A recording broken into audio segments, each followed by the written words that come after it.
Sisimula na akong maggagayat ng aking anting-anting panlaban kay virus. Ito, bawang. Gagayatin ko at ihahalo ko sa tawag nito honeybee. Honey, ha? Kaya kahit na 10 butil. Yan.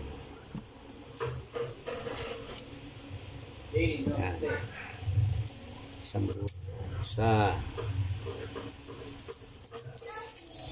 dalawa, tatlo, apat, 5 lang muna, 5. Malalaki yung butil eh.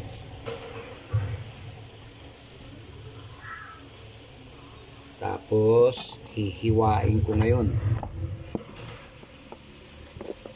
Hihiwain ko to.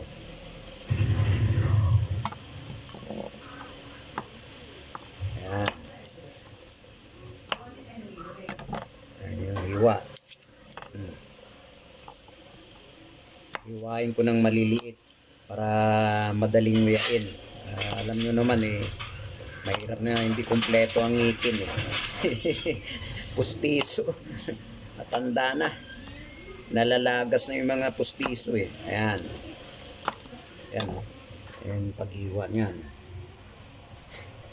Ayan. Ayan mga bawang. 5 butil yan. Malalaking butil. Ayan. Hiwain ko maliliit yan. Ayan.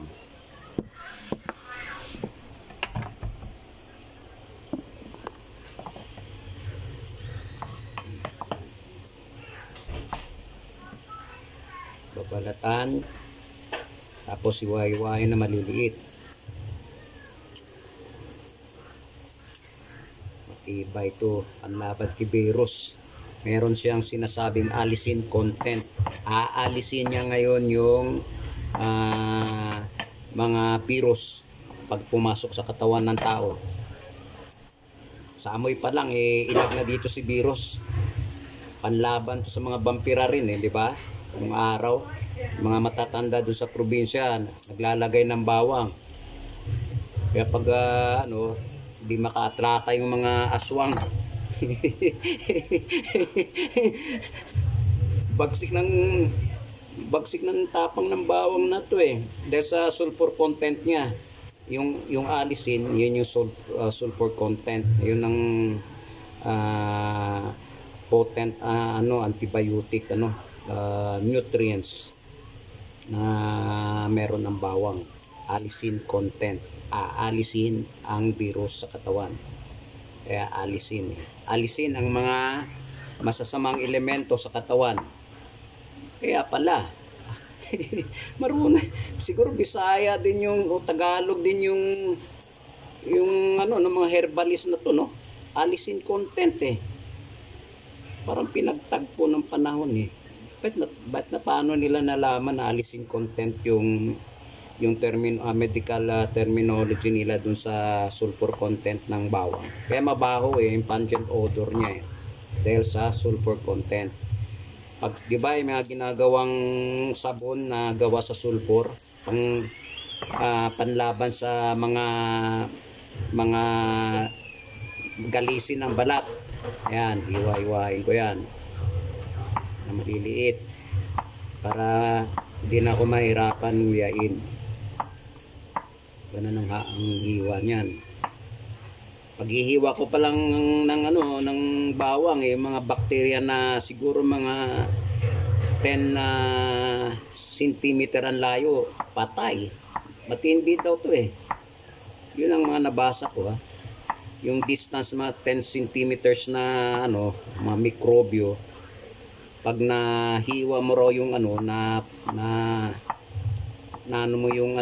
nagasgasan mo yung ng butil ng bawang, ay lumalabas yung kanyang pungent odor at yun ang pumapatay sa bakterya at lalo na sa kay virus. Yan.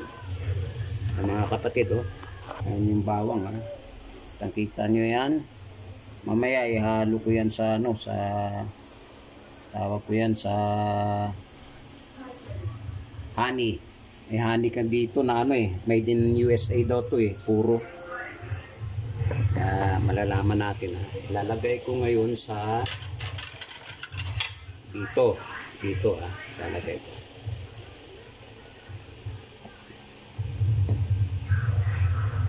Ang bawang kapatid. Sarap nito. Patay si virus nito. Ayan na. Ayan. Tapos ihahalo ng honey. Honey namin.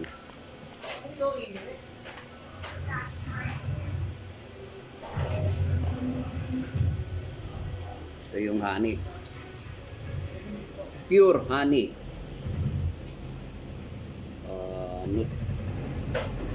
Virginia brand, made in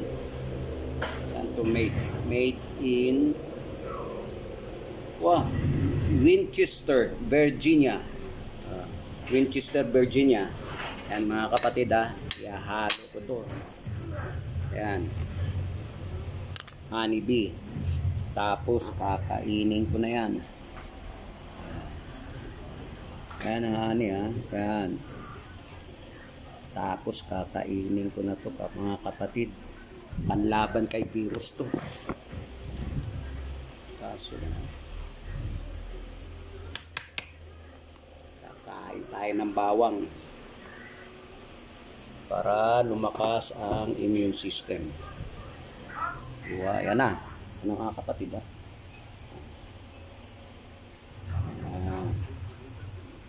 Yan ano. Luya, bawang na may honey. Kakainin ko na to. Kutsara na lang kailangan. Mamaya, ginger tea, turmeric. Leto ko rito mga kapatid 12 in 1 herbal powder drink, ginger, turmeric. Yan ang pang-ano ko, panula ko. Yan. Nakikita nyo kapatid, sisimulan na natin kainin to. Kailangan para may panlaban mamayang gabi. Mamayang gabi, kahit na tatlong beer lang. Yan. 3 beer, lalakas na ang energy ko niyan. Yan. Yan. Yan. Panggabi yan, pampatulog. At pampalakas ng energy din. Yan. Mga kapatid ha. Yan. Ha?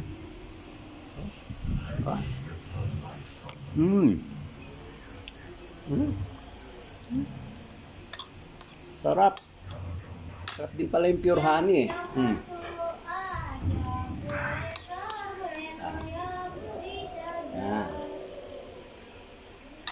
Na-neutralize na yung sulfur content kaya hindi na masakit sa dila, sa loob ng at gilagid. Na-neutralize na ng honey. Ayan. Yan lang muna mga kapatid ha, para makita nyo.